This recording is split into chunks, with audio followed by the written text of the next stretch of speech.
나는 그 목욕 특강 하려고 그러면 새벽 4시에 집에서 나와야 돼요. 예, 새벽 4시에 이제 또 눈이 항상 오니까 겨울에, 작년에도 마지막 강의 12월 27일인가 나왔는데 그 눈길을 헤치고 와서 이제 딱 가면은요, 여의도에 도착하면은 깜짝 놀랐어요. 여자 둘이서 달겨 들어가고 막 화장을 1시간 동안 하는 거. 화장을 1시간 동안. 평화방송은 생전 화장 안 해주는데 화장을 1시간 동안. 그리고 이제 강의가 끝나고 이제 평창에 집에 들어갔는데 생태마을이 난리가 난 거예요. 왜 그런가 했더니 그 강의를 들으면서 실시간 검색어가 1위였대요. 그리고 전국에 우리 교우들이 아니고 일반인들이 전화해갖고 거기 신부님 생태마을 자랑하는데 거기 가보고 싶다고. 근데 할머니 한 분이, 성당도 안 다니는 할머니가 전화해갖고 오늘 그 강의한 신부님 어쩜 그렇게 유쾌하고 우리 마음을 자라느냐고. 근데 그렇게 유쾌한 신부님이 아직도 전화해 되도록 왜 혼자 사느냐고. 그거 좀 장가 좀 보내라고 그 직원들이. 아니, 저를 염려해 주는 게 우리 천주교 교우들만 염려해 주는 게 아니라 성당 안 다니는 할머니도 염려해 주니 이게 얼마나 행복한 신부예요. 그래서 이게 죽을 때 웃으면서 죽을 수 있을 것 같아. 난 정말 행복했다. 신부님은 신부로 사니까 팔자가 좋아서 그렇지 우리는 얼마나 힘든지 몰라요. 사는 거 무슨 우리가 즐거운 추억이 있어요. 저도 여러분들 힘들었을 때 많았어요. 인생 50살밖에 안 됐지만은 돌아보면 즐거웠었던 일만 있었던 거 아니에요. 근데 여러분들 사람은요, 과거를 돌아봤을 때 고통스럽고 괴로운 것만 기억하는 사람은요 악해지게 돼 있어요. 근데 즐거웠던 것만 의도적으로 기억하려고 하면 선해지게 돼 있어요. 저도 사기 많이 당했어요. 이 세상에 사기 쳐먹기 제일 쉬운 사람이 신부예요. 신부. 세상 물정 모르니까 사기도 많이 당했고 배신도 많이 당했어요. 그래갖고 아픔이 많았었어요. 근데 가만히 내 인생을 돌아보면 내가 사기당했을 때 내 상태가 어땠었냐면, 영상을 라디오처럼 편하게 틀어놓고 들으셔도 좋습니다. 구독과 좋아요, 알람 설정 꼭 눌러주세요. 황창현 신부님의 행복 특강 지금 바로 시작합니다. 참 예수님, 네, 반갑습니다. 기도 먼저 하고 시작하겠습니다. 성부와 성자와 성령의 이름으로 아멘. 오늘이 세상 끝이면 내일은 없거늘 오늘에 충실하리. 세상이 오늘뿐이라 생각하면 오늘 하루는 얼마나 소중한가. 내일을 준비하며 산 날들이 부끄러워 고해성사를 한다. 오늘 하루를 푸르게 살게 해주소서. 골목길 외등처럼 타인을 위해 살 수 있게 해주소서. 나의 어지러움은 욕망이 많은 탓이려니 한 줄기 바람으로 씻어주소서. 오늘이 세상 끝이라 생각하면 세상은 너무나 밝고 아름다워 티끌의 욕망도 드러나거늘 내 좁은 가슴에 숨길들 무엇하리. 오늘이 세상 끝이라면 나는 왼종일 소리낼 수 있는 성당의 종이 되리라. 아멘. 성부와 성자와 성령의 이름으로 참 예수님 반갑습니다.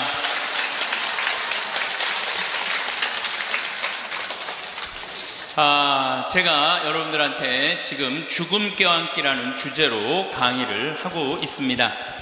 우리가 죽는 게 참 싫은 이유는 두려움 때문에 그렇습니다. 두려움, 막연한 두려움이 있어요. 죽고 난 다음에 도대체 어떤 세상이 펼쳐질 것인가. 그런데 제가 말씀드렸듯이 죽고 난 다음에 우리는 천당에 가요. 네. 왜 천국에 가느냐면은 이 추운 날 그 눈길을 마다 않고 여기 와서 이렇게 쪼그리고 앉아서 강의 듣겠다고 그러는 여러분들은 슬기로운 처녀들이에요. 네. 기름 종지에 기름이 오늘 또 한 방울 또 모아진 거예요. 네. 그러니까 여러분들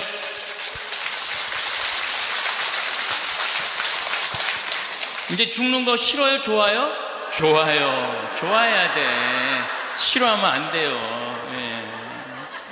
그리고 우리가 천국에 가면 더 이상 부당한 대우 받지 않고 서름 받지 않아요. 하느님께서 어느 누구든 위로해 주시고 따뜻하게 감싸 주시기 때문에 우리는 죽음 이후를 막연히 두려워할 필요가 없다는 거예요.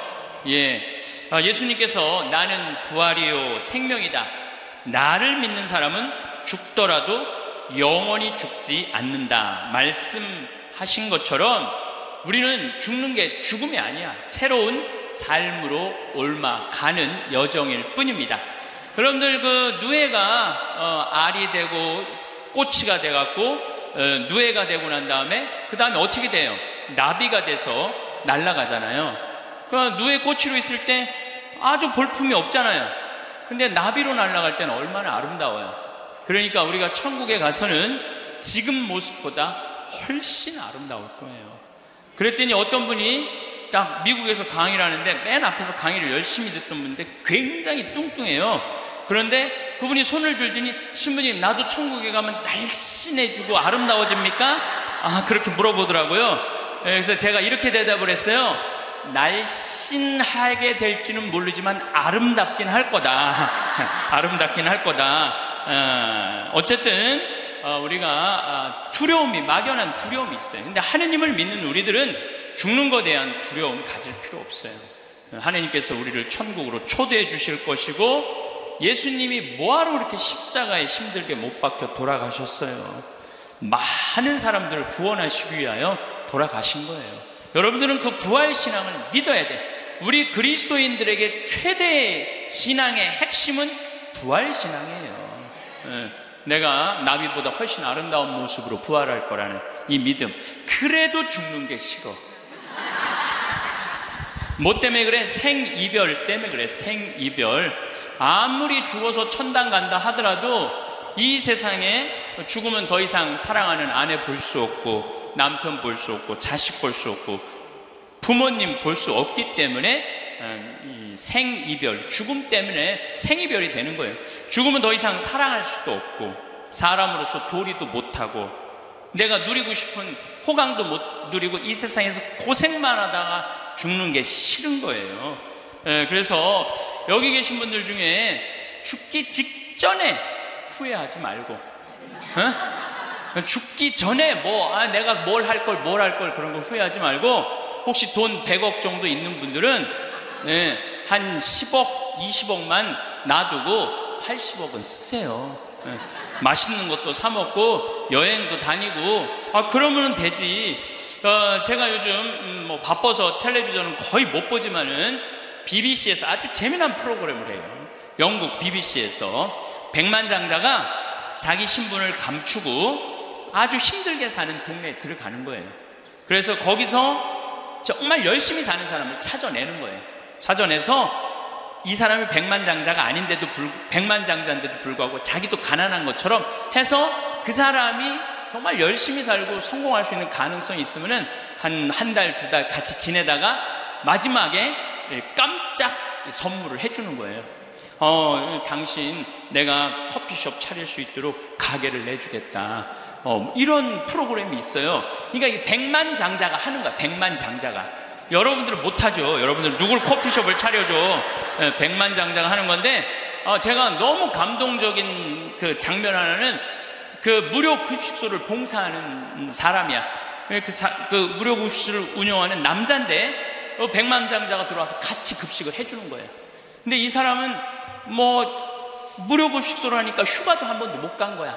자기 있는 거 다 끌어다가 했는데 백만장자가 마지막에 난 당신한테 감동받았다. 내가 앞으로 당신 무료 급식을 계속 할 수 있도록 돈을 대주겠다. 근데 더 기가 막힌 거는 가만히 보니까 봉투를 하나 더 줘요. 더 주면서 가만히 보니까 당신 무료 급식소 하느냐고 휴가 한 번을 못 갔는데 이거는 당신 자신을 위한 휴가 비행 티켓이고 호텔 예약권이다. 자신을 위해서도 휴가를 한 번 가라. 저 그걸 보는데 막 가슴이 막 먹먹하더라고요. 그러니까 돈 많은 사람이 좀 그렇게 살았으면 좋겠어. 돈 많은 사람이 그렇게 살았으면 좋은데 우리나라 부자들은 그런 멋이 없어요. 근데 영국 BBC에서 그걸 하니까 미국에서도 요즘 해요. 그래서 이 백만장자들이 어려운 사람들을 가서 계속 깜짝깜짝 그러니까 사회가 건강해지는 거예요. 우리가 죽을 때 돈 가지고 가는 거 아닙니다. 죽을 때 가져가는 거 땅, 재산 이게 아니에요. 공술의 공수거예요. 빈손으로 왔다 빈손으로 가는 거예요. 가지고 가지도 못하고 쥐고 그냥 이거 주려고 인간성도 버리고 나쁜 짓이란 나쁜 짓 다 하고라 하면서 죽는 사람들 보면 참 제가 보기에는 참 가슴이 아파요. 여러분들 죽을 때 돈 갖고 떠나는 게 아니에요. 우리가 죽을 때 뭘 갖고 가느냐면은 추억 갖고 떠나는 거예요. 추억. 내가 이렇게 인생을 돌아봐서 야, 난 정말로 즐거웠어. 나 정말로 행복했어.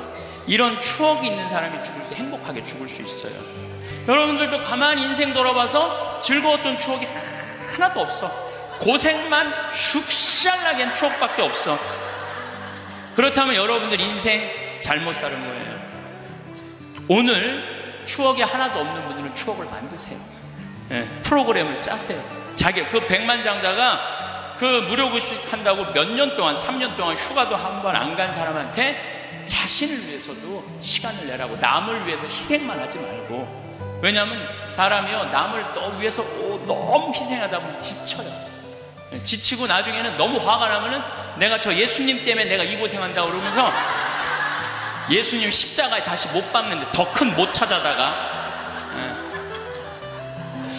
저는 제 인생을 이렇게 돌아보면은 전 정말 행복한 사람 중에 하나예요. 저는 초등학교 때 토요일 일요일이 되면 아버지하고, 전 수원 사람인데 매일 뒤에 광교산에 놀러를 갔어요. 광교산에 가서 가재 잡고 메뚜기 잡고, 가을이면 도토리 줍고 밤 따고 감서리하고, 그 다음에 도라지 캐고 더덕 캐고. 그러니까 초등학교 때 며칠 전에 성복동 성당이라는 곳에 강의를 갔는데 광교산 밑에 있더라고. 다 생각이 나요. 상강교, 하강교, 뭐 미군 레이더 기지, 뭐 주한말 농장, 뭐 쫙 지금도 40년 전 일인데 머릿속에 아직도 그 즐거웠던 추억이 그대로 남아있어요. 난 초등학교 때 공부했던 기억은 거의 없어요. 매일 놀러 다녔던 기억. 그 생각하면 참 행복해요. 그리고 광교산만 가면은 아, 내가 여기서 초등학교 때 여기서 즐겁게 놀았지. 중고등학교 때 또 성당 참, 학교는 일요일은 안 갔는데 성당은 월요일부터 일요일까지 갔어요. 월요일부터 일요일까지. 그 여름에 캠프 간다고 우리 때는 4박 5일 갔어요. 그때 또 어디 놀러를 갈 때가 있어요. 성당에서 가는 캠프가 최고의 행사였죠. 그럼 뭐 조 모임 하면은 뭐 너는 쌀 갖고 와라, 넌 냄비 갖고 와라, 넌 텐트 갖고 와라, 남자 5 여자 5 같은 조로. 이건 뭐 살림살이 떠나는 거하고 똑같은 거예요. 살림살이 떠나는 거하고. 얼마나 그 중고등학교 때 성당에서 떠나는 캠프가 얼마나 좋았는지 몰라요. 예. 그리고 뭐 내가 이 가을에는 예술제 한다고 연극하고 노래하고, 이제 성탄 때만 되면 예수님 성탄 전야제 한다고 모여갖고 뭐, 정말 지금 생각해보면 그때 그 사춘기에 느낄 수 있는 모든 행복을 다 느꼈던 것 같아요. 그리고 우리 때는 또 남녀공학이 분명했을 때인데 성당만 가면 그 이쁜 아가씨들이 그냥 얼마나, 우리 성당에 특별히 이쁜 여자애들이 많이 왔던 것 같아요. 그리고 그 성당 그때 학생의 프로그램이요 너무너무 좋았어요. 지금 애들이 학원에 다니지만 우리 때는 뭐 학원 그런 게 어디 있어요. 성당 가는 게 유일한, 탁구 치고 성당에서 참 좋았던 것 같아요. 그래서 그때 우리 그 학생의 아이들이 신부가 10명이 됐어요. 신부가 10명이 됐어요. 그래갖고 지금 우리 교구에 뭐 사무처장, 관리국장, 사무국장, 다 사무국장 우리 성당 출신 신부들이 다 하고 있어요. 다 하고 있어요. 그렇게 그때 그 신앙의 그 교육이 풍요로웠던 거죠. 네. 그리고 수녀님들도 많이 나오고, 그 유명한 수녀님들 중에 하나는 또 누구냐 하면은 김혜윤 베아트릭스 수녀라고 성서 가르치는 수녀님 있잖아요. 뭐 같은 성당을 다녔지만 그 수녀님하고 우리는 질이 달랐어요. 그 수녀님은 공부를 너무너무 잘해갖고 전교 1등을 놓친 적이 우리는 저 밑에서 그냥 그 수녀님 나보다 한 살 어리거든요. 그땐 참 예뻤는데 로마 유학 갔다 오더니 팍 늙어갖고 근데 지금도 이쁘다고 사람들은 그러긴 그러는데 그땐 참 예뻤어요, 수녀님이. 그러니까 얼마나 그 공동체가, 어제도 서울 둔총동 성당에 강의를 갔는데 그 나보다 한 두세 살 나이 많은 누나였는데 그때도 예뻤는데 지금 보니까 50, 한 4, 5이 됐는데 지금도 그렇게 이쁘더라고, 그 누나가. 어제 너무 만나서 반가웠는데 그 누나도 아들이 지금 서울신학교 2학년 지금 다니고 있다는 거예요. 그러니까 신앙이 얼마나 좋았던 거예요, 그 공동체가. 그러니까 그 중고등학교 생각하면 나는 정말 행복한 사춘기를 보낸 거죠. 그래서 내가 제일 화려했을 때는 언제였느냐면은 신학교 때. 저는 방학이 싫었어요. 신학교 생활이 너무 재밌었어요. 먹여주지, 재워주지, 기도시켜주지, 철학 가르쳐주지, 신학 가르쳐주지, 성서 가르쳐주지. 이 신학교 교육이요, 내가 보기엔 이 교육 제도 중에 제일 좋은 것 같아요. 그냥 좀 신학교 7년 참 행복하게 살았어요. 보좌 신부 때는 또 훌륭한 본당 신부님 모시고, 우리 천주교 교우들은 보좌 신부들 이렇게 바라보는 눈이 사랑으로 꽉 차 있어. 그 느껴요. 이렇게 보면 보좌 신부 딱 사랑으로 꽉 차 있어. 본당 신부 10년 동안 교우들이 참 내 말 잘 듣고 신부를 업고 살죠, 한국 천주교 교우들은. 참 이렇게 보면은요 너무너무 행복했던 것 같아요. 그리고 이제 11년 전에 강원도 평창 생태마을에 들어가서 이렇게 살면 본당이 없으니까, 뭐 본당이 없으니까 또 온 세상이 또 다 내 본당이야 또. 전 세계 다니면서 강의하고, 지난 여름에도 브라질, 아르헨티나, 페루, 칠레, 파라과이 5개 나라 한 달 동안 순회 강의 갔다 왔거든요. 페루 이제 뭐 얼마나 멀어요, 페루가. 페루 갔더니 이제 강의 이제 2시간 끝났는데 거기 회장님들이 신부님 귀양 여기까지 왔으니 마추픽추 가자고. 그러니까 강의는 2시간 하고 마추픽추는 2박 3일 갔다 오고. 이런 좋은 팔자가 어디 있어요. 브라질 가면 또 뭐 리오데자네이루, 또 아름다운 한국, 예수님이 이렇게 펼치고 있는 데 있죠. 이번에 월드컵 한데 참 얼마나 좋은 팔자예요. 깔라파테라고 아르헨티나 맨 밑에 빙하 있는데 신부님 환경하시니까 꼭 보셔야 된다고. 세상에 이렇게 돌아보면 난 웃으면서 죽을 수 있을 것 같아요. 또 작년에는 내가 또 아침마당에도 출연했잖아. 아침마당. 평화방송도 모자라서 아침마당까지. 그냥 아침마당을 2번을 강의를 나갔었는데, 목요 특강 2번을 강의를 나갔었는데, 보통 목요 특강 시청률이 7% 정도 된다고 그래요. 근데 전 2번 다 10.4%가 나왔어요. 이게 뭐, 물론 그 3.4%는 우리 천주교 교우들이 봐줘서 올라간 건지 내가 알고 있죠. 천주교 교우들이 봐줘서 올라간 거 알고 있는데, 나는 그 목요 특강 하려고 그러면 새벽 4시에 집에서 나와야 돼요. 새벽 4시에 이제 또 눈이 항상 오니까, 겨울에, 작년에도 마지막 강의 12월 27일인가 나왔는데, 그 눈길을 헤치고 와서 이제 딱 가면은요, 여의도에 도착하면은 깜짝 놀랐어요. 여자 둘이서 달겨 들어가고 막 화장을 1시간 동안 하는 거예요. 화장을 1시간 동안. 평화방송은 생전 화장 안 해주는데 화장을 1시간 동안. 이제 그리고 이제 강의가 끝나고 이제 평창에 집에 들어갔는데 생태마을이 난리가 난 거예요. 왜 그런가 했더니 그 강의를 들으면서 실시간 검색어가 1위였대요. 그리고 전국에 우리 교우들이 아니고 일반인들이 전화해갖고 거기 신부님 생태마을 자랑하는데 거기 가보고 싶다고. 근데 할머니 한 분이, 성당도 안 다니는 할머니가 전화해갖고 오늘 그 강의한 신부님 어쩜 그렇게 유쾌하고 우리 마음을 잘 아느냐고. 근데 그렇게 유쾌한 신부님이 아직도 전화해 되도록 왜 혼자 사느냐고. 그거 좀 장가 좀 보내라고, 그 직원들이. 아니, 저를 염려해 주는 게 우리 천주교 교우들만 염려해 주는 게 아니라 성당 안 다니는 할머니도 염려해 주니 이게 얼마나 행복한 신부예요. 그래서 이게 죽을 때 웃으면서 죽을 수 있을 것 같아. 난 정말 행복했다. 신부님은 신부로 사니까 팔자가 좋아서 그렇지 우리는 얼마나 힘든지 몰라요. 사는 거 무슨 우리가 즐거운 추억이 있어요. 저도 여러분들 힘들었을 때 많았어요.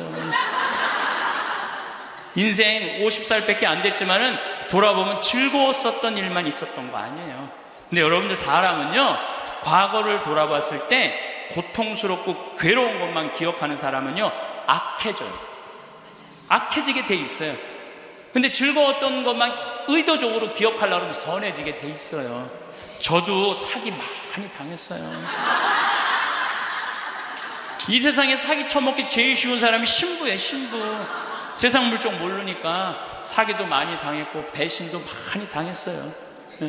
그래갖고 아픔이 많았었어요. 근데 가만히 내 인생을 돌아보면 내가 사기당했을 때 내 상태가 어땠었냐면 욕심이 꽉 차 있었을 때.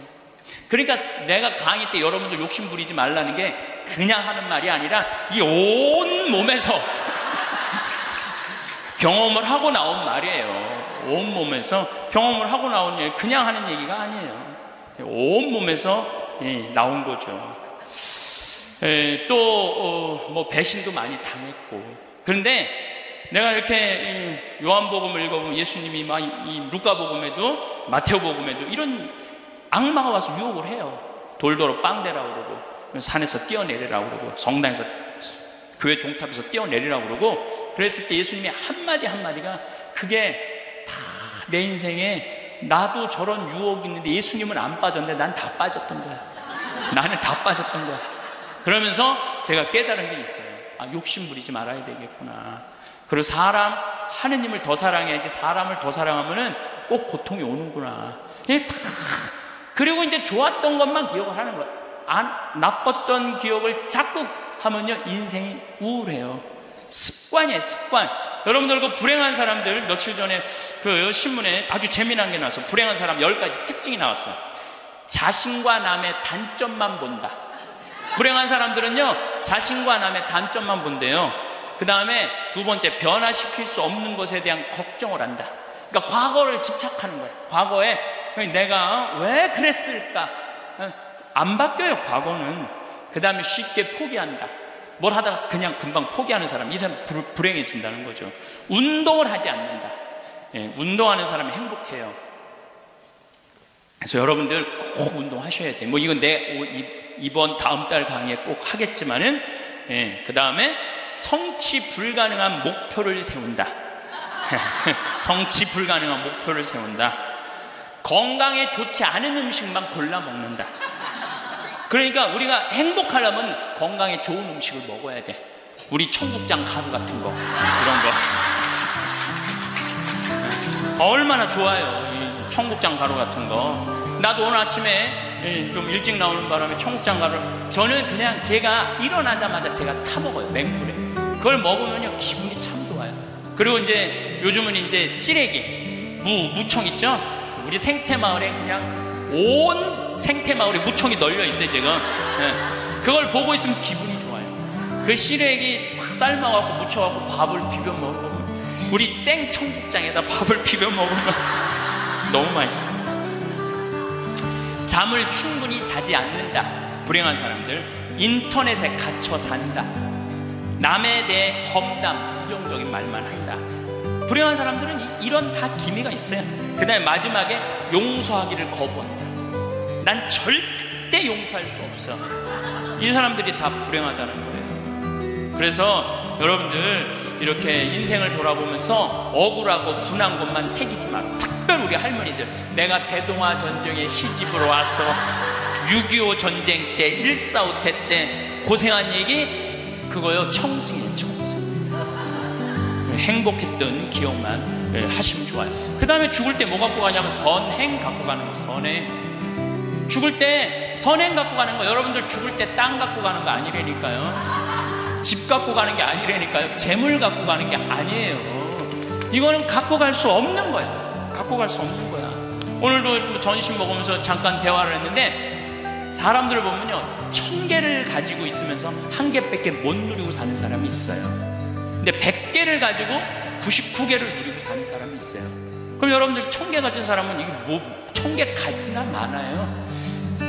이 사람이 죽을 때 그랬는데 돈이 너무 많은 사람은 그걸 못 쓰고 죽어서 못 죽는데요. 돈이 너무 많은 사람들은. 그러니까 쓸 수 있을 때 열심히 쓰라는 거예요. 두 번째로는 선행해. 마태복음 25장에 예수님이 이런 얘기를 합니다. 오른쪽에는 양, 왼쪽에는 염소를 갈라놓고 이런 얘기를 해요. 내 오른쪽에 있는 사람들한테 내 아버지의 복을 받은 이들아, 와서 세상 창조 때부터 너희를 위하여 준비한 나라를 차지하여라. 너희는 내가 굶주렸을 때 먹을 것을 주었고, 내가 목말랐을 때 마실 것을 주었으며, 감옥에 갇혔을 때 찾아주었다.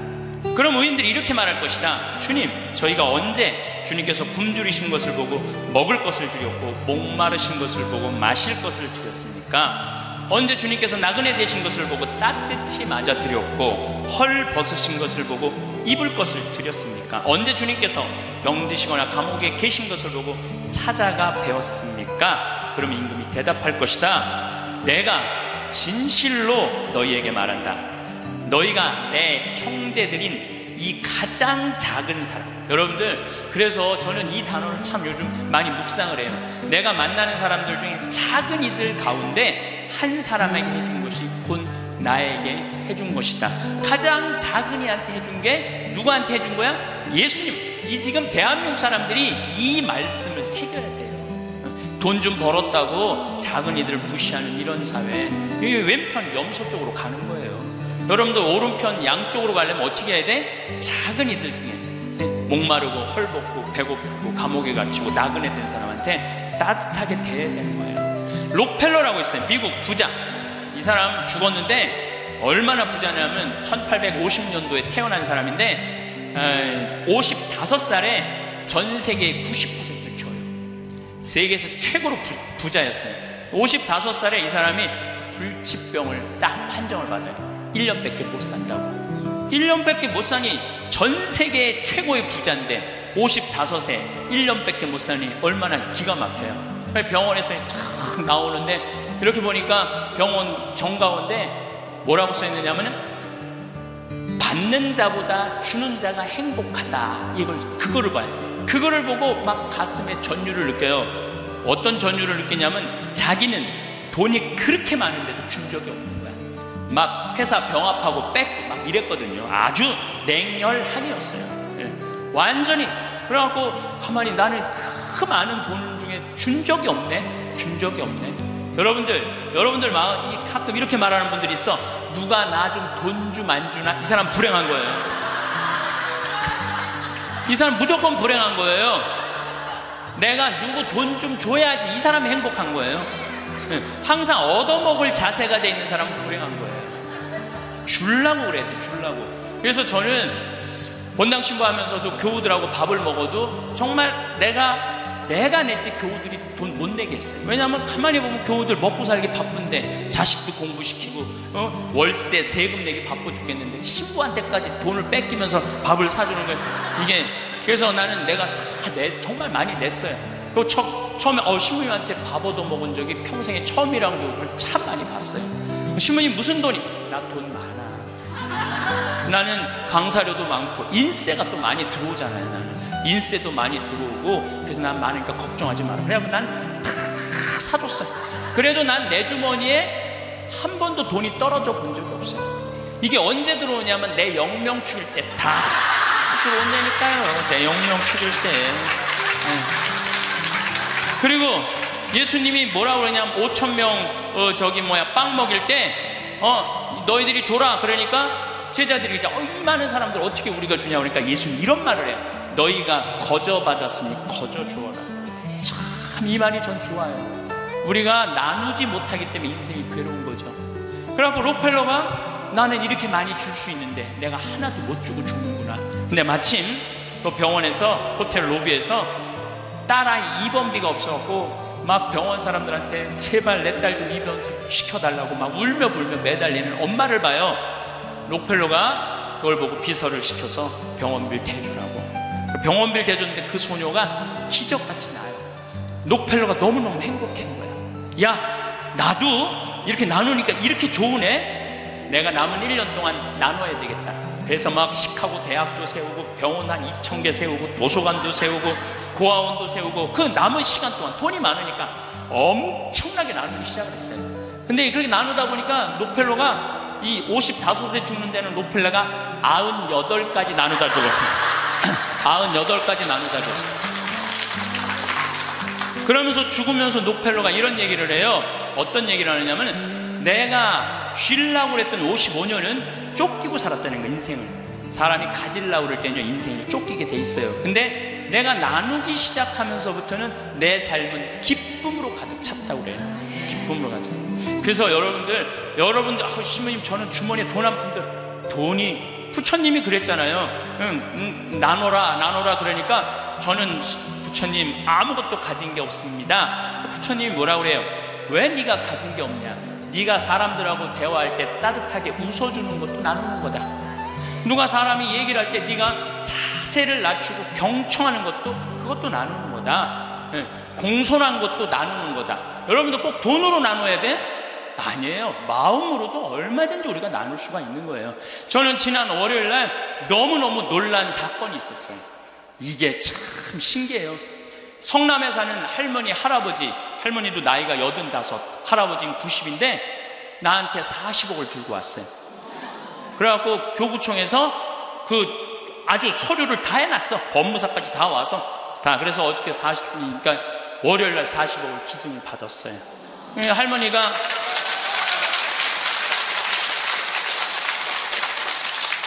그러니까 되는 놈은 되는 거야.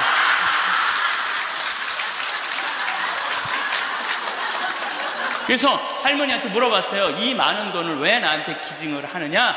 그랬더니 신부님 제가 강의를 듣는데 신부님이 잠비아에 농업대학을 세우고 싶다고 그런 게 있는데 농업대학을 세우는 건 또 내가 잠비아 농장 꾸미는 거하고는 또 다르잖아요. 근데 저 신부님이 지금 저렇게 열정적으로 일을 하는데 나는 이제 떠날 날이 얼마 남지 않았는데 근데 그래서 이제 신부님한테 기증을 하기로 했다고. 근데 할아버지가 더 멋있는 거야. 무엇이냐? 나한테 기증서 마지막 서류 등기 다 해갖고 왔어. 그래갖고 근데 지문이 안 나오는 거야. 나이가 많으시니까. 난 또 월요일에 처음 알았어요. 여러분들 좀 기증하려면 조금 젊었을 때 지문 나올 때 하세요. 지문 나올 때. 지문이 안 나오는데 한 10번을 하는데 10번 다 기쁘게 하시더라고요. 근데 할아버지가 이런 말씀을 하세요. 이제야 좀 마음이 홀가분하다고. 그러면서 할아버지가 이런 말씀을 하세요. 그 아프리카에 굶는 사람들 보면 너무 가슴이 아픈데 그냥 빵을 주는 건 큰 의미가 없다는 거예요. 그 빵을 만들 수 있는 사람을 키워내는 일이 더 중요하다는 거예요. 그래서 이제 그걸 받아서 이제 제가 또 숙제가 하나 생겼죠. 근데 신부님 왜 그렇게 좋아하세요? 신부님 주머니에 한 푼도 안 들어가는데. 왜냐하면은 우리 천주교가 그런 건 참 좋아요. 누가 기증을 받아도 내 이름으로 받을 수가 없어. 신부 이름으로. 그러니까 교구청 법인으로 받는 거야. 그러니까 내가 어떻게 해먹으려고 그래도 해먹을 수가 없어.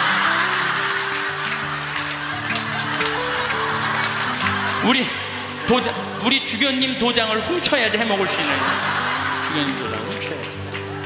근데 그 할아버지가 더 기가 막힌 말씀을 하셨어요. 어떤 말씀을 하셨느냐면은 신부님 아들한테 물어봤대요. 내가 이거를 40억을 신부님한테 기증하기로 했다. 그랬더니 아들이 아버지 기증하세요. 나 넓은 집 있고 직장 있는데 그거 돈 많으면 머리 아파요. 그 아들도 기가 막히죠. 아니 법적으로 소송도 한다는데. 그래서 여러분들 제가 말씀드리는 거는 우리가 죽을 때 갖고 가는 게 땅이 아니라니까요. 집이 아니고 재물이 아니에요. 뭐냐면 선행이야. 선행. 내가 뭔가 베풀 수 있는 선행이 있어야 돼요. 그래서 여러분들도 내가 돈이 없다라면 마음으로라도 나눌 줄 알아요. 마음으로. 네. 그리고 죽을 때 갖고 가는 건 결정적인 건 믿음이야. 믿음이 없는 사람은요 노잣돈 없이 떠나는 거예요. 믿음이 없는 사람은 노잣돈이 없이 떠나는 거. 죽을 때 빈 털터리로 떠나는 거, 빈 털터리로. 근데 내가 주님께서 날 기다리고 계셔, 주님께서 날 맞아주실 거야, 이 믿음 있는 사람은요 여행 떠날만 해요. 근데 딱 저승에 들어섰는데 아무도 날 데려가는 사람, 깜깜한 어둠만 날 기다리고 있는 사람은 너무너무 힘든 거죠. 제가 한 10년 전에 우리 후배 신부들을 데리고 제주도에 스킨스쿠버를 데리고 갔어요. 바다에 들어가는 거. 근데 뭐 한 6, 7명 신부들하고 지구 신부들하고 갔는데 문섬, 새끼섬, 서귀포 쪽에 거기가 참 아름다워요. 근데 이제 그 신부들은 초보니까 강습을 받고, 나는 좀 할 줄 아니까 새끼섬에 바다에 이렇게 들어가서 혼자 절대 가면 안 되는데, 그래도 이제 혼자 이렇게 좀 옆에 이제 강습하는 거 보고 혼자 이렇게 돌았어요. 근데 그 신부 중에 하나가 물 공포증 있는 신부가 있어요. 너는 여기서 낚시만 해. 그래갖고 이제 그 신부는 위에서 낚시를 하고 있는데, 나는 이제 바다에 물고기가 얼마나 많은지 몰라요. 돌돔, 하여튼 물고기가 얼굴을 치고 지나갈 정도로 물고기가 많아요, 바다에 들어가 보면. 그래갖고 이제 한 바퀴 한 30분 이제 다이빙을 하고 나와서 그 후배 신부한테 물어봤어. 물고기 좀 잡았어? 이 신부가 한다는 얘기가, 신부이 한 마리도 없나 봐요.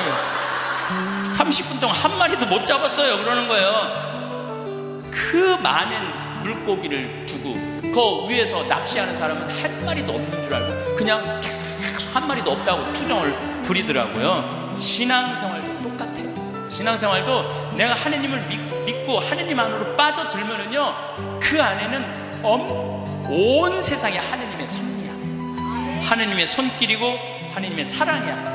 근데 많은 사람들은 그 물속에 뛰어들지 않아요. 뛰어들지 않고 바깥에서 있는 거야 없는 거야 하느님 계신 거야 안 계신 거야 이러고 있으니까 잡아요 못 잡아요? 못 잡아요. 여러분도 오늘도 야 명동에 오늘 그 신부님 강의 간대자, 가자 데리고 올라오래. 아유 뭘 가, 니네 나 가. 난 나중에 기회 되면 갈게. 그 사람은요 못 잡는 거예요. 물고기를 못 잡는 거예요. 얼마나 하느님 안에 들어가면은 신앙의 보물이 얼마나 많은데.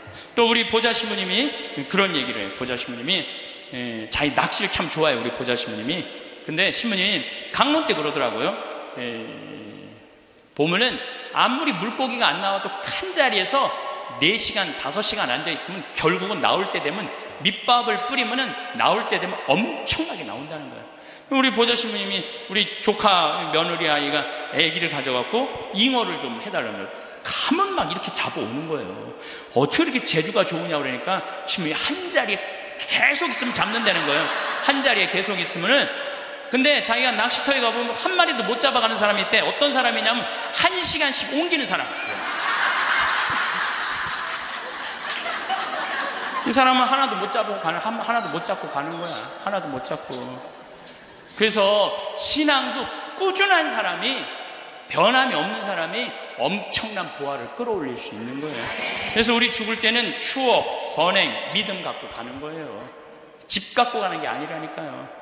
어쨌든 내가 지난 2월 달에 이제 성주순례 이제 가서 이제 갈릴레아 호수를 보는데, 그 갈릴레아에서 3일을 머물었어요. 갈릴레아가 신앙의 유산이 너무 많아요. 5,000명 먹이신 빵의 기적도 갈릴레아 호수에서 했지, 산상 설교도 갈릴레아에서 했지, 풍랑 걸은 데도 갈릴레아지, 제자들하고 예수님하고 만난 데도 갈릴레아지, 얼마나 많아요. 그러니까 거긴 3일을 머물렀죠. 3일을 머물르고 이제 저녁에 이제 모여갖고 80명 순례자들한테 오늘 느낀 신앙의 감동을 나눈 얘기를 하자고 그랬어요. 근데 참 우리 천주교 신자들은 이상하죠. 말 그렇게 잘하다가도 말씀 나누게 하자 그러면 입을 다물어. 말씀 나누게 하자고. 내가 아는 뭐 몇몇 연예인도 있으면 연예인들을 만나고 얘기를 하면 신앙이 너무너무 좋아요. 그런데 방송에만 나가면 절대 말 안 해, 신앙에 대해서. 신기해. 개신교 성도들은 간증하라고 그러면 그냥 뛰어나가고 서로 하려고 그러는데, 우리는 그냥 잘 놀다가도 자 지금부터 말씀 나누기 전에 내가 묵상을 했어. 왜 우리 천주교 교우들이 이렇게 입이 무거운가. 내가 묵상을 했어. 답을 찾아냈어요. 요셉 성인 닮아서 입이 무거운 거. 요셉 성인 닮아서 요셉 성인이 참 입이 무거워요, 보면은. 아니, 장가를 가려고 딱 했는데, 마리아가 애를 배 갖고 온 거야. 기가 막히잖아요. 나는 손도 잡은 적이 없는데, 그럼 일반 사람이면 뭐라 그럴 거냐. 친구들한테, 야, 얘기 좀 하자. 야, 난 너무 고민이 있어. 아니, 마리아가 결혼도 하기 전에 애를 배웠네. 이거 어떻게 하면 좋지? 분명히 이렇게 얘기했을 거예요. 근데 요셉 성인은, 아무한테도 말하지 않고, 혼자 파혼하기로 혼자만 마음속으로 생각을 해. 우리 천주교 교우들하고 똑같은 거예요. 12살 때 예수님 3일 동안 잃었다가 3일 만에 찾았어. 3일 동안 근데 나는 요셉 성인도 참 대단해요. 내 애도 아니고, 그렇잖아요. 내 애도 아니고, 마누라도 내 마누라도 아니야. 사실은 그렇잖아요. 그런데 그 아이하고 그 엄마를 12년 동안 책임졌다는 건요, 보통 사람 아니면 못해요. 참 무직한 분이죠. 근데 3일 만에 잃어버려서 얼마나 애가 타게 찾았겠어요. 찾고 난 다음에 성모님이, 얘야, 네 아버지와 내가 너를 얼마나 찾았는지 모른다. 나는 이 말도 참 묵상을 많이 하는 말 중에 하나예요. 성모님도 시집을 막상 오긴 왔는데 뱃속에 아기가 이시지 들어왔으니 얼마나 미안해요. 그러니까 항상 요셉 성인한테 미안한 마음이 있었던 것 같아. 그래서 여러분들 3일 만에 잃었던 애를 찾았어. 그럼 여러분 뭐라 할까? 이놈의 새끼, 내가 너 얼마나 찾았는지 알아? 분명히 이랬을 거야. 근데 성모님은 자기를 먼저 내세우지 않았어요. 자기 아이임에도 불구하고, 얘야, 네 아버지와 남편을 인정해 준 거죠. 남편을 존중해 준 거죠. 네 아버지와 내가 너를 얼마나 찾았는지 모른다. 그런데도 요셉 성인은 아무 말도 안 해. 한마디도 안 해. 찾았으면 됐지 뭐, 이거죠. 한마디도 안 해요. 그래갖고 이제 우리 천주교 교우들이 요셉 성인 닮아서 말을 안 해요. 그래서 내가 우리 말씀 나누게 좀 하여튼 안 해. 근데 호텔 로비에서 얼마나 근사해요. 갈릴레아 호텔. 신앙을 얼마나 간증하고 싶겠어. 아무도 말 안 하는데 70살 먹은 할머니가 손을 번쩍 드는 거예요. 내 말 끝나자마자 자기가 말한다는 거예요. 너무 고맙더라고요. 근데 그분은 할아버지하고 같이 오신 할머니인데 딱 일어나더니 할아버지 손가락질을 딱 하더니 이렇게 말하는 거예요. 신부님, 내가 평생 이 인간 때문에 고생했다는 거예요. 나이가 70이 넘으면 남편을 대놓고 욕할 수가 있어요. 내가 평생 이 인간 때문에 고생했다는 거예요.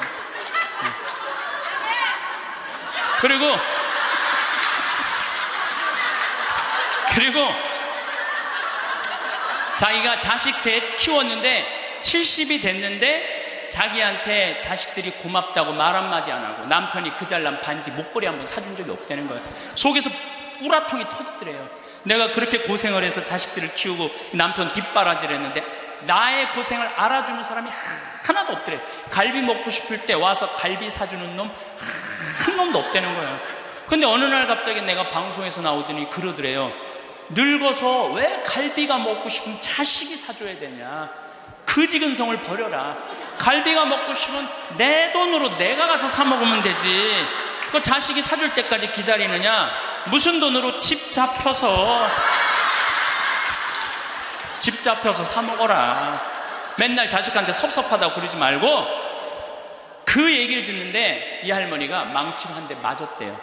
지금 70살 넘은 할머니 할아버지들 중에 갈비가 먹고 싶다고, 여보 우리 갈비 먹고 싶다, 오늘 가서 갈비 사 먹자. 그리고 둘이 갈비집 가서 10만 원이나 된 돈 내면서 갈비 사 먹을 사람들이 얼마나 돼요? 그저 자식이 한번 사줘야지 그냥 한번 먹고 오는 거지. 그 돈 무서워서 벌벌벌벌 떨잖아요. 이게 자기를 위한 일을 안 하는 거예요. 이제는 여러분들 자기를 위한 일을 해야 돼요. 자기를 위한 일을. 어쨌거나 하여튼 이제 나도 이제 사 먹어야 되겠다, 집 잡혀서 그런 생각을 하는데 평화신문에 황창현 신부와 함께 떠나는 도보 성지순례가 딱 떴대. 그걸 보는 순간 이 할머니는 이거다 하고 이 할머니는 그냥 집을 팔았대. 그냥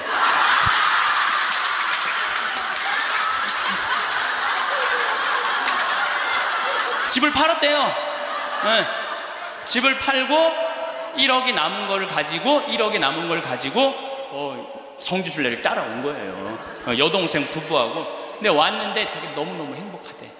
그런데 이 할아버지는 맨날 술만 먹던 할아버지인데 성주순례도 안 따라오려는 걸 억지로 끌고 온 거야. 근데 이 할아버지가 다리도 아프다 뭐도 그런데 10일 동안 걸으면서 하느님을 만난 거야. 하느님을 완전히 만나서 성주순례 끝나고 난 다음에 3개월 후에 다시 뒤풀이를 했는데 이 할아버지가 할머니가 그러는 거예요. 저 양반이 미쳤나 보다고. 왜 그러냐면 그전에는 전화만 하면 술 어서 먹을까 이랬는데 요즘 전화만 하면 성당 나와라, 성당 나가야 된다, 하느님은 살아계신 분이다, 이렇게 얘기를 하더라고요. 그러니까 이 세상 집을 팔아서 하늘나라 집을 산 거예요.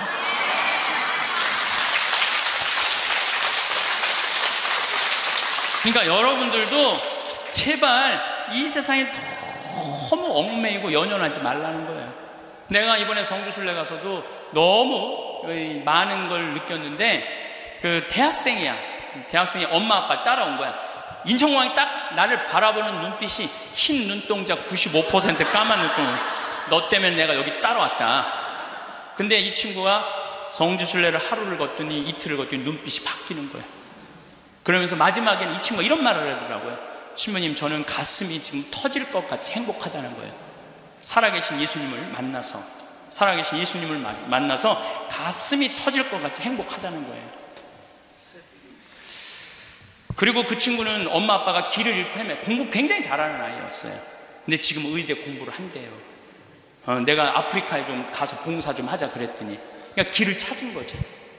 그러니까 여러분들 제발 좀 죽기 전에 가지 말고 언제가? 지금 가세요. 지금 가세요.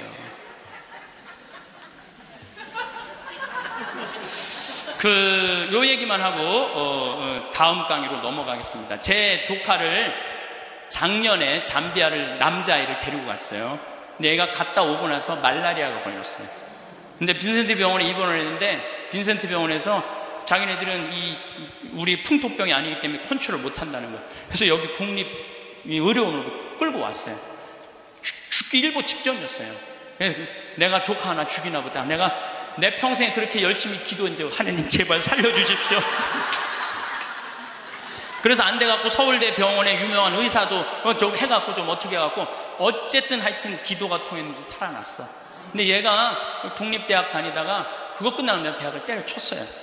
대학을 때려치고 삼촌, 내가 죽기 직전까지 가보니까 내가 하고 싶은 거 해야 되겠어. 걔가 내 목소리하고 똑같아요. 그래서 뮤지컬 학과를 다시 간 거야. 요즘은 매일 뮤지컬 연극, 지금 학교 다니면서 매일 공연하고, 이 아이는 나 볼 때마다 삼촌 나 너무 행복해. 그러니까 여러분들 사람이 죽기 전에 후회하는 게 뭐냐면 왜 내가 그걸 못 해봤을까, 이걸 후회한다는 거예요.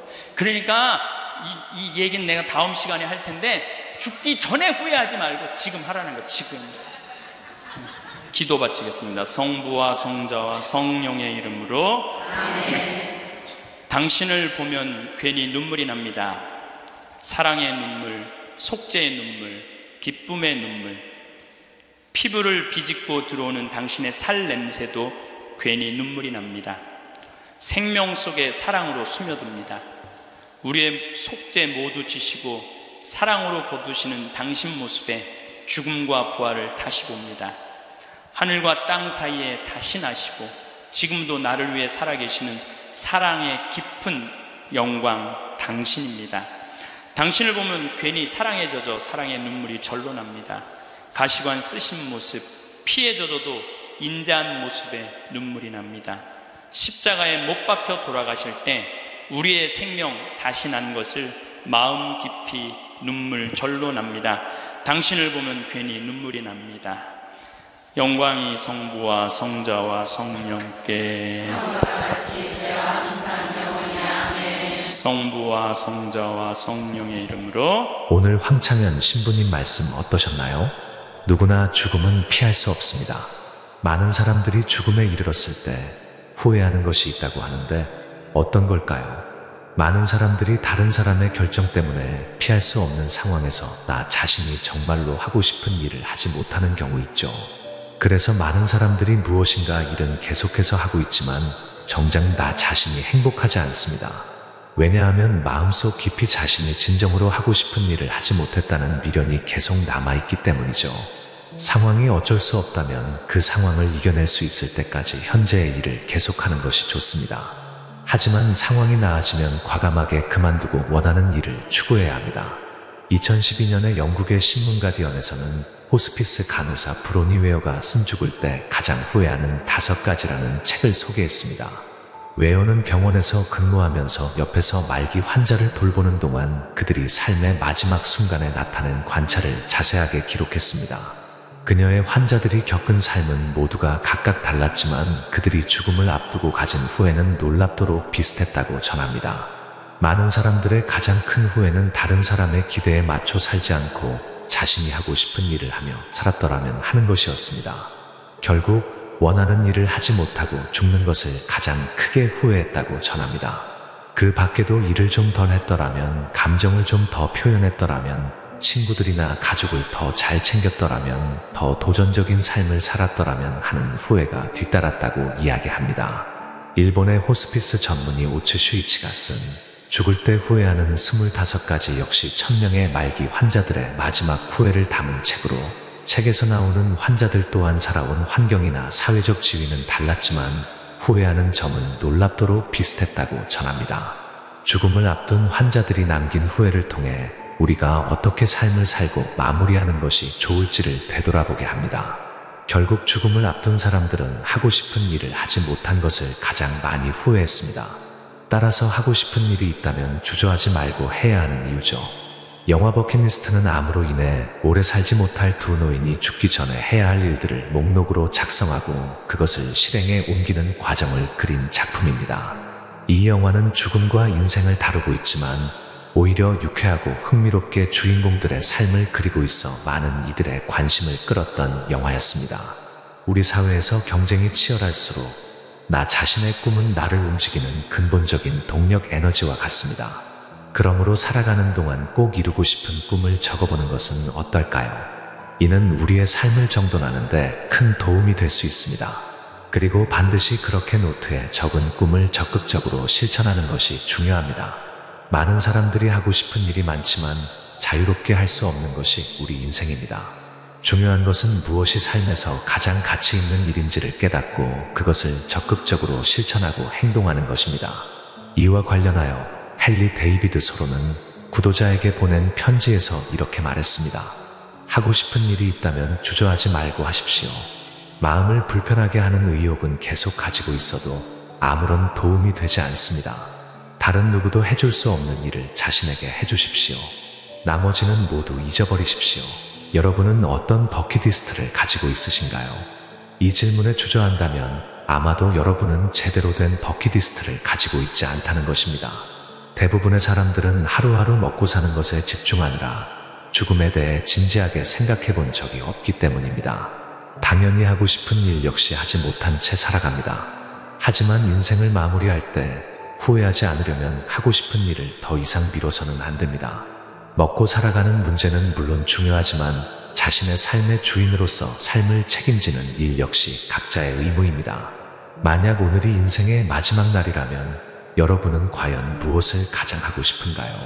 더 이상 필요 없는 일에 신경 쓰며 굳이 해야 할 일에 시간을 낭비해서는 안 됩니다.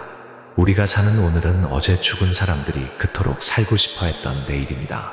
죽음을 앞둔 사람들이 인생의 마지막 단계에서 깨달은 지혜는 지금 이 순간을 사는 우리에게 귀중한 가르침을 줍니다. 그것은 바로 오늘이 인생의 마지막 날인 것처럼 살라는 것입니다. 이러한 내용들을 참고하셔 삶의 지혜를 얻고 마음 평안을 누리시면 좋겠습니다.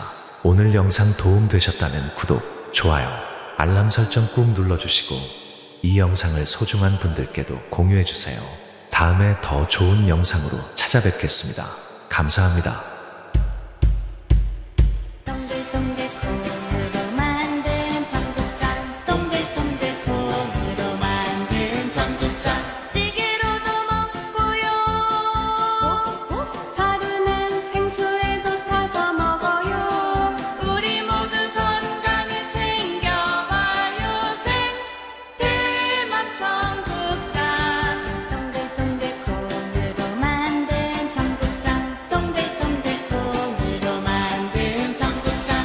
성필리포 생태마을 생태맘장터의 청국장 가루가 유명합니다. 구매하시면 인생 스케치 채널과는 무관하며 성필립 보생태 마을의 국내외 비영리 활동에 도움이 됩니다. 성공한 사람들을 보면 크게 두 부류로 나뉘는 걸 알 수 있습니다. 하나는 자신이 성공했다고 여기저기 떠벌리고 다니는 사람들, 그리고 또 하나는 조용히 아무 말 없이 자기 삶을 사는 사람들입니다. 우리는 흔히 성공을 하면 자연스럽게 자랑하고 싶어질 거라고 생각하죠. 좋은 차를 사고 비싼 시계를 차고 SNS에 멋진 사진을 올리고 싶을 겁니다. 왜냐하면 그렇게 하면 남들이 나를 더 인정해 줄 거라고 믿으니까요. 하지만 현실은 그렇지 않습니다.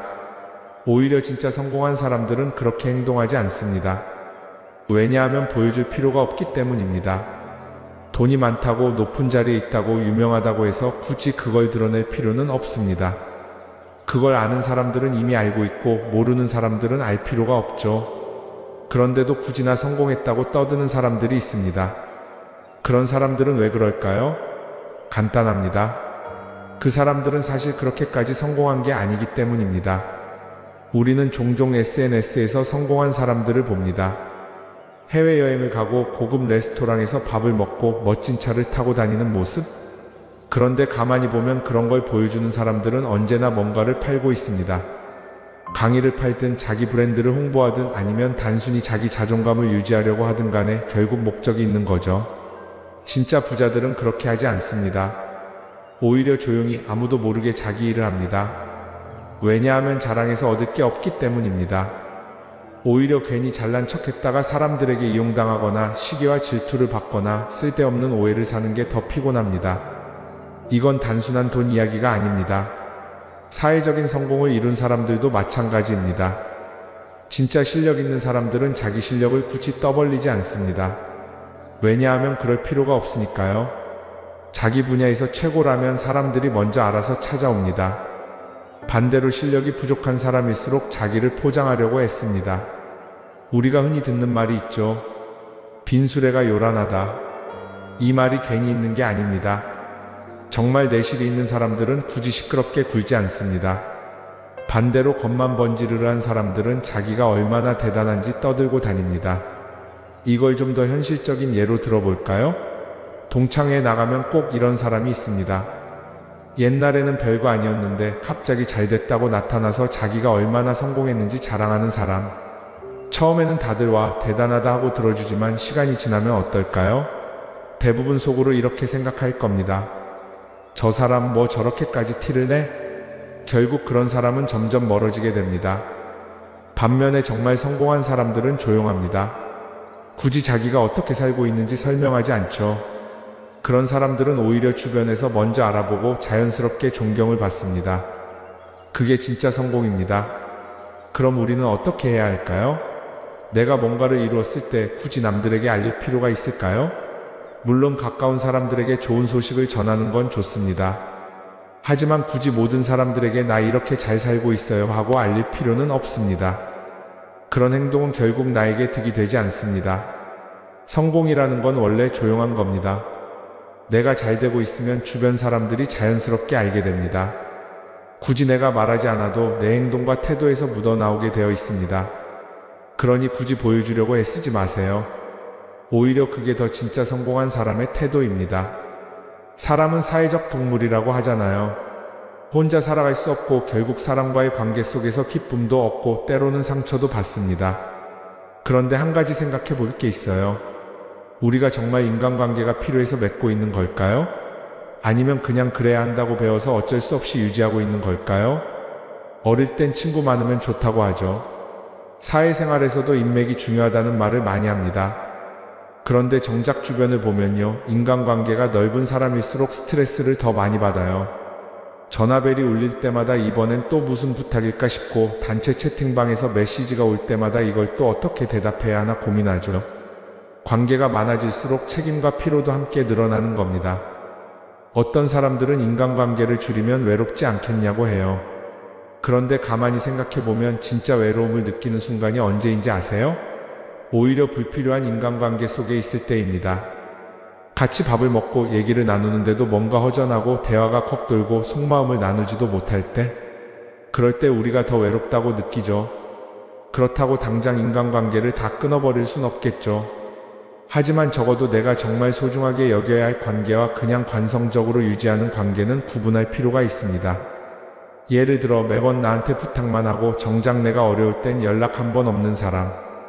내가 실수하면 뒷담화를 하면서 내 앞에서는 웃는 사람. 이런 관계를 굳이 계속 이어갈 이유가 있을까요? 가끔은 이런 경험도 있을 거예요. 우연히 어떤 사람과 친해졌는데 만난 지 얼마 되지도 않았는데 너무 많은 걸 털어놓는 사람들 있죠. 자기 속사정부터 가족 문제, 직장 고민까지 쏟아내는 사람들. 이런 경우 두 가지의 가능성이 큽니다. 하나는 그냥 감정적으로 의존할 사람이 필요해서일 수도 있고, 또 하나는 내가 믿을 만한 사람인지 떠보는 걸 수도 있어요. 어떤 경우든 이런 관계는 오래가기 어렵습니다. 사실 친밀함이라는 건 시간이 필요한 법이에요. 적당한 거리를 두고 천천히 서로를 알아가야 하는데 초반부터 급격하게 가까워진 관계는 쉽게 무너지는 경우가 많습니다. 처음엔 친하다고 생각했는데 어느 순간 사소한 일로 틀어지고 결국 남보다 못한 사이가 되는 거죠. 그러면 인간관계를 어떻게 해야 할까요? 답은 간단합니다. 억지로 맺지 말고 굳이 유지하려고도 하지 않는 거예요. 내가 편한 관계라면 자연스럽게 이어질 것이고, 그렇지 않다면 서서히 멀어질 겁니다. 그리고 그걸 억지로 붙잡지 않아도 괜찮습니다. 관계를 유지하는데 에너지를 쓰기보다는 정말 소중한 관계에 집중하는 게 더 낫지 않을까요? 어떤 사람은 내가 인간관계를 줄이면 나중에 나 혼자 남는 거 아니냐 걱정하기도 해요. 그런데 생각해보면요, 진짜 나를 위하는 사람은 많지 않아요. 인간관계를 줄인다고 해서 완전히 혼자가 되는 게 아닙니다. 오히려 불필요한 관계를 정리하고 나면 남아있는 관계들이 더 단단해지고 가치 있게 느껴질 겁니다. 예전엔 인맥이 자산이라는 말을 많이 했어요. 그런데 요즘은 꼭 그렇지도 않죠. 오히려 불필요한 인간관계가 많으면 그게 짐이 될 수도 있어요. 적당한 거리, 적당한 선. 이걸 잘 지키는 게 결국엔 가장 편한 인간관계를 유지하는 방법 아닐까요? 한번 곰곰이 생각해 보세요. 지금 내 주변에 있는 사람들 중에서 내가 정말 편하게 만날 수 있는 사람이 몇 명이나 되는지, 내가 억지로 맞춰주고 있는 관계는 없는지. 관계를 줄이면요, 외로워지는 게 아니라 오히려 더 자유로워집니다. 그리고 자유로워진 만큼 내 인생에서 정말 중요한 것에 집중할 수 있게 됩니다. 인간관계 너무 많은 걸 신경 쓰다 보면 정작 중요한 걸 놓칠 수 있어요. 그러니까 이제는 한 번쯤 정리해보는 것도 나쁘지 않을 겁니다. 사람들이 돈을 많이 벌고 싶어 하는 이유가 뭘까요? 단순히 돈이 많으면 좋으니까? 물론 그것도 있겠지만 사실 돈을 원하는 진짜 이유는 더 나은 삶을 살기 위해서겠죠. 그런데 문제는 돈을 많이 번다고 해서 반드시 삶이 나아지는 건 아니라는 겁니다. 오히려 더 많이 벌수록 더 많이 쓰게 되는 경우가 많아요. 가끔 이런 생각해 본 적 없으세요? 예전에는 돈이 지금보다 훨씬 적었는데 이상하게 그때가 더 여유로웠던 것 같다. 왜 그럴까요? 사실 우리가 원하는 건 돈 그 자체가 아니라 돈을 통해 얻을 수 있는 자유인데, 돈을 벌면 벌수록 그 자유를 잃어버리는 경우가 많아요. 더 좋은 차, 더 좋은 집, 더 좋은 옷을 사면서 점점 더 많은 돈이 필요해지고 결국엔 돈을 벌기 위해 또다시 일해야 하는 악순환에 빠지게 되는 거죠. 한번 생각해 봅시다.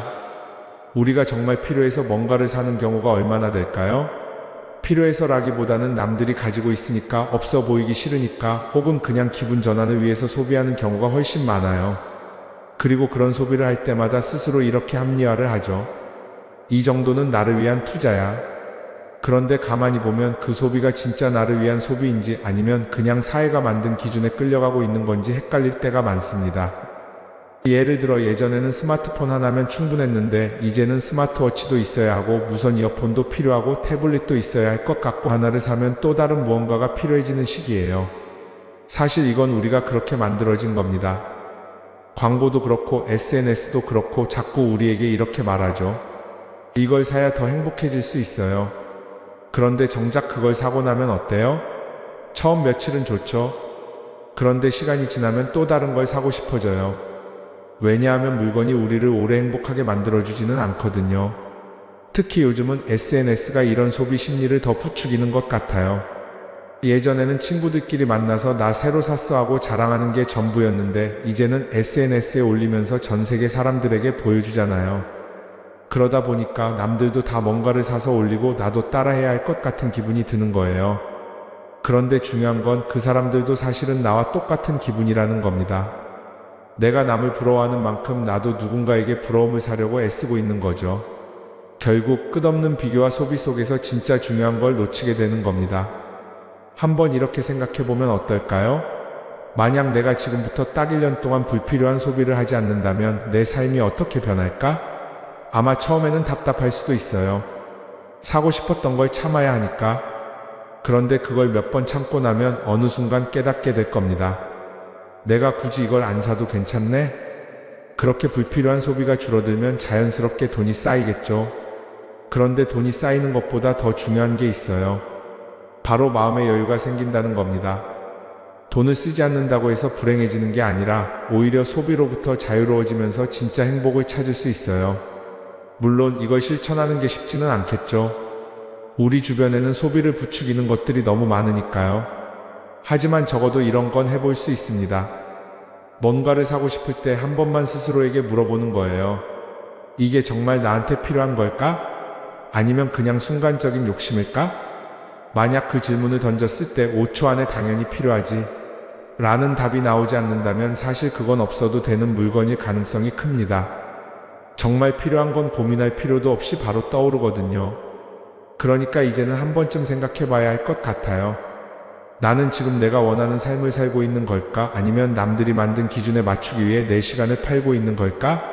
소비를 줄인다는 건 단순히 돈을 아끼는 게 아닙니다. 그건 결국 내 삶의 선택권을 되찾는 일이거든요. 돈을 많이 버는 것도 중요하지만 더 중요한 건 그 돈을 어떻게 쓰느냐입니다. 그리고 때로는 아무것도 사지 않는 게 최고의 선택일 수도 있어요. 우리는 요즘 SNS 없이 사는 게 거의 불가능한 시대에 살고 있죠. 아침에 눈 뜨자마자 휴대폰을 확인하고 출근길에도 SNS를 보고 잠들기 전까지도 계속 들여다봅니다. 그러면서 남들이 어떻게 사는지 보고 나도 모르게 비교하게 되고 때로는 초조해지기도 하죠. SNS에 올라오는 사진들 한번 보세요. 맛집에서 멋진 음식을 먹고 해외여행을 다니고 좋은 옷을 입고 성공한 삶을 사는 사람들. 그런데 가만히 보면 이 사람들이 정말 행복해서 저런 사진을 올리는 걸까요? 아니면 그냥 행복해 보이고 싶은 걸까요? 실제로 SNS에 가장 많이 올라오는 사진이 뭔지 아세요? 남들이 부러워할 만한 순간들입니다. 집에서 편하게 쉬고 있는 모습이나 출근길에 지친 얼굴, 어제 먹다 남은 배달 음식 사진 같은 건 잘 안 올리죠. 대신 멋진 레스토랑, 명품 가방, 고급 호텔 같은 것들이 올라옵니다. 왜 그럴까요? 결국 SNS는 보여주기 위한 공간이기 때문입니다.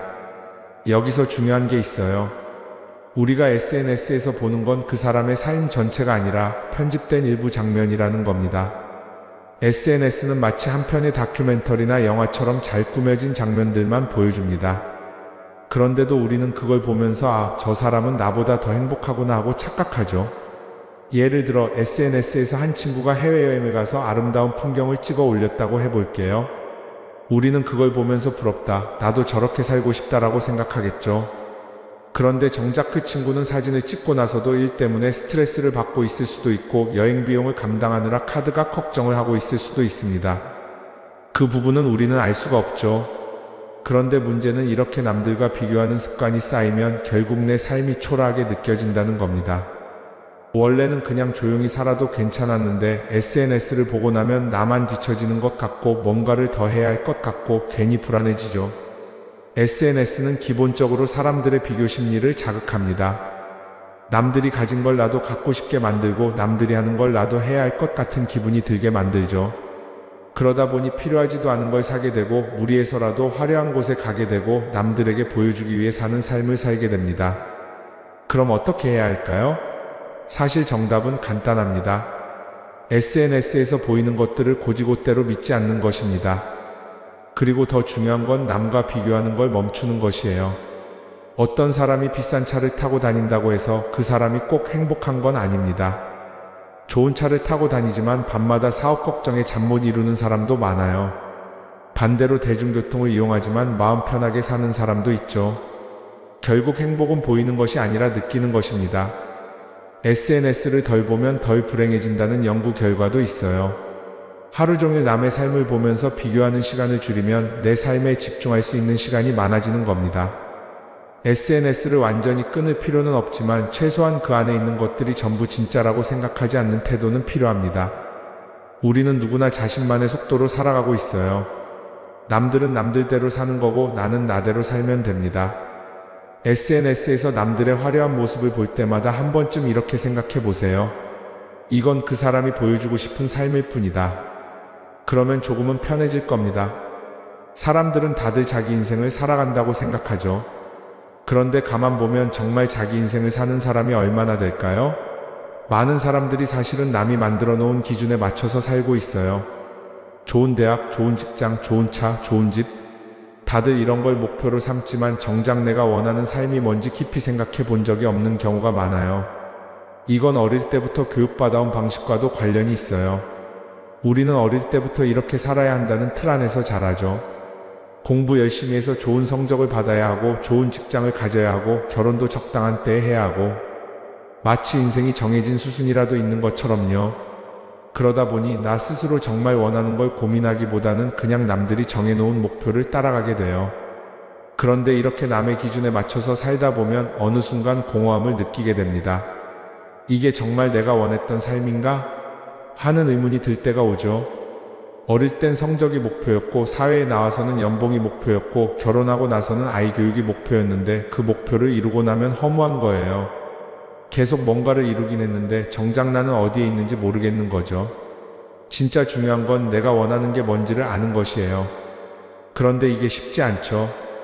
오랫동안 남의 기준대로 살아왔기 때문에 막상 내가 정말 원하는 게 뭐지? 하고 물어보면 선뜻 대답하기 어려운 경우가 많아요. 하지만 이 질문을 하지 않으면 우리는 평생 남이 정한 기준 속에서 살게 됩니다. 그럼 어떻게 해야 할까요? 첫 번째로 필요한 건 내가 왜 이런 생각을 하게 됐는지 스스로 점검하는 거예요. 예를 들어 내가 비싼 차를 사고 싶다고 생각한다면 그게 정말 내 필요 때문인지 아니면 남들에게 잘 보이기 위해서인지 한번 따져봐야 해요. 만약 남들이 나를 어떻게 볼까 하는 게 더 중요하다면 그건 내 기준이 아니라 사회가 만들어 놓은 기준일 가능성이 큽니다. 두 번째는 다른 사람의 의견에 휘둘리지 않는 연습을 하는 거예요. 우리는 살아가면서 끊임없이 남들의 평가를 받죠. 그 나이에 그런 걸 시작한다고? 지금 그게 가능하겠어? 이런 말들이 우리를 흔들어 놓습니다. 그런데 그런 말에 신경 쓰다 보면 결국 아무것도 하지 못하게 돼요. 중요한 건 남들이 뭐라고 하든 내가 결정하는 거예요. 물론 남의 조언을 들을 수도 있고 참고할 수도 있죠. 하지만 최종 결정은 항상 내 몫이어야 합니다. 내가 결정하고 내가 책임지는 거. 그렇게 해야 내 삶을 온전히 내 것으로 만들 수 있어요. 세 번째는 내가 한 선택에 책임지는 자세를 가지는 거예요. 많은 사람들이 무언가를 선택하고 나서도 후회하죠. 괜히 이걸 했나? 이 선택이 잘못된 건 아닐까? 그런데 한 가지 확실한 건 후회한다고 해서 과거가 바뀌지는 않는다는 거예요. 내가 한 선택이라면 그 선택이 틀렸다고 해도 받아들이고 그 안에서 최선을 다하는 게 더 중요해요. 이렇게 말하면 그럼 실수하면 어떡하죠? 라고 걱정하는 분들도 있을 거예요. 하지만 생각해보면 우리가 실수를 두려워하는 이유도 결국 남의 시선 때문이에요. 내가 실패하면 남들이 날 어떻게 볼까? 이런 걱정이 더 크죠. 그런데 남들은 생각보다 우리한테 관심이 없어요. 우리가 성공하든 실패하든 남들은 자기 삶을 사느라 바빠요. 그러니까 내 인생의 주인은 결국 나 자신이라는 걸 명확히 할 필요가 있어요. 내 선택을 하고 그 선택에 책임지면서 남이 아니라 나에게 맞는 길을 찾는 것. 그게 진짜로 내 삶을 살아가는 방법이 아닐까요? 어쩌면 우리는 너무 오랫동안 이렇게 살아야 한다는 틀 속에 갇혀 있었는지도 모릅니다. 하지만 이제는 한 번쯤 생각해 봐야 합니다. 나는 진짜 내 삶을 살고 있는가? 그리고 만약 아니라면 지금부터라도 조금씩 바꿔보면 어떨까요?